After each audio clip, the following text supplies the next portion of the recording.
Good morning મિત્રો, વીડી technical daily vlogs.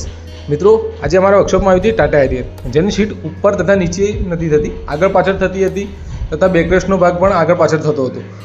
તો મિત્રો આ મેમરી ફંક્શનવાળી સીટ હતી, જેની અંદર ટોટલ 4 મોટર આવે છે, એક વેન્ટિલેશનની, ઉપર નીચેની, આગળ પાછળ તથા સ્લાઇડની। તો મિત્રો આ જે ઉપર નીચે થવી જોઈએ તે નથી થતી। તો મિત્રો અમે સીટ ખોલીને ચેક કરી તો તેની મોટર એકદમ ફિક્સ થઈ ગઈ હતી, જેના કારણે સીટ પણ ચોંટી ગઈ હતી। તો મિત્રો અમારા જોડે બીજી મોટર અવેલેબલ હતી, તો મેં મોટર સીટ ખોલીને નવી બદલી અને જોયું તો સીટ પણ ઉપર નીચે કમ્પ્લીટ થવા માંડી હતી। એના પછી અમે સીટ લગાવી હતી, સીટ લગાવીને ઉપર તથા નીચે ચેક કર્યું, એના પછી પાછળ અને આગળ